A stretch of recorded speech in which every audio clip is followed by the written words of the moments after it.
issue in our city. And I feel that's a big issue that we need to address. Nice, nice.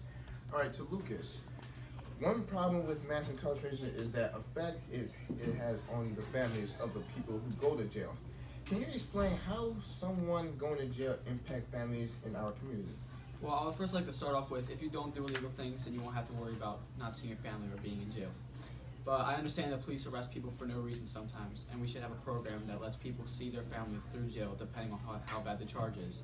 And it affects the community because a person that person that got arrested could have been loved by the community or been a big part of it. Nice, good answer. Now, the project we did was in mass incarceration. We got to pick a serious issue that's in Baltimore City. My issue in Baltimore City was Baltimore violence because most people in Baltimore are in jail because of violence. Violence can happen in all types of ways. Anger, sadness, or you just don't like things and just the world affects you. So, like when people go into jail, my solution to this issue is like, as soon as they get out of jail, I don't think they should just get out of jail into the world. I'm thinking about a program that pulls them out of jail to try to break away the violence in them, so they can come out as a new person, a new man. That's my solution for my problem. My problem was youth being charged as adults. Like youth just like us being put in facilities meant for adults. And this was like a big problem because these young youths could be very influenced like in these criminals and being put in make them go back to jail again. And my solution was to put these youths in programs instead of these facilities because statistics has shown like they have not only reduces their chances of them going back to jail, but lets them have like a better future in their life. Alright, well, my problem was gun violence, and my solution was to have programs in schools and or rec centers in areas where gun crime rates are high.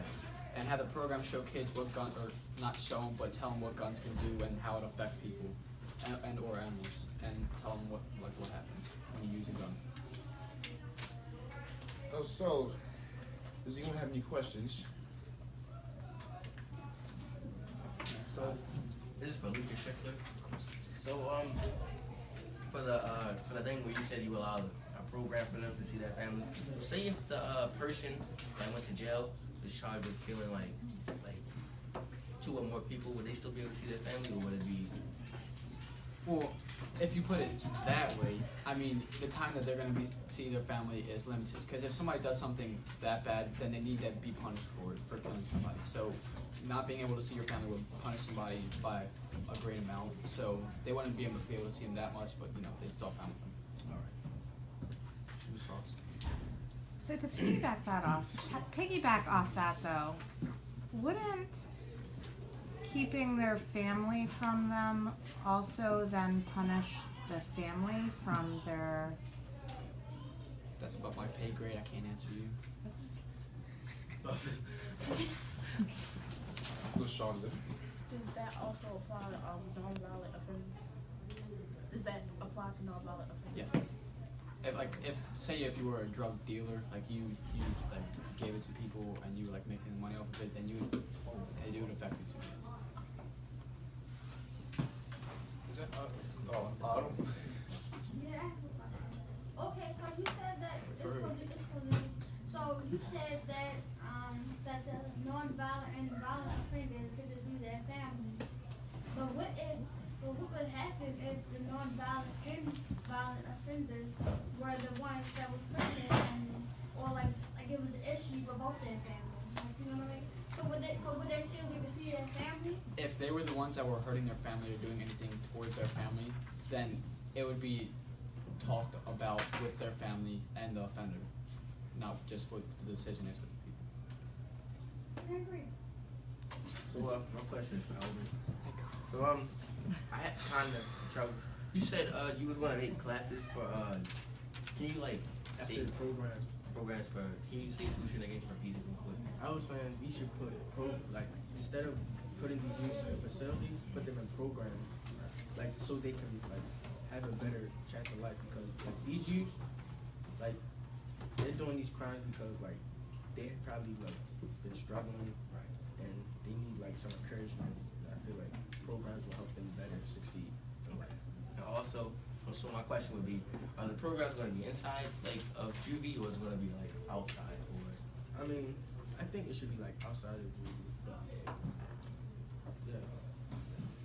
Question for Alvin. How many times do you think the people that is put in these programs should go a week? I'd probably say like it depends like how you're doing. Like the people who are like doing really good should probably go like less, but like the people who need it more should probably go like more.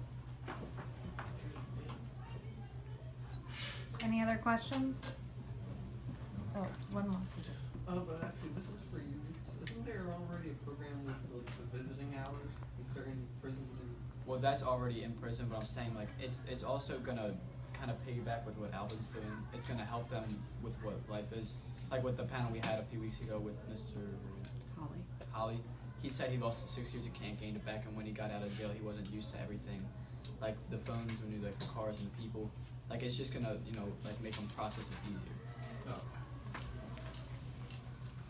All right. Good job, you guys. I'm sorry I forgot to start at the beginning.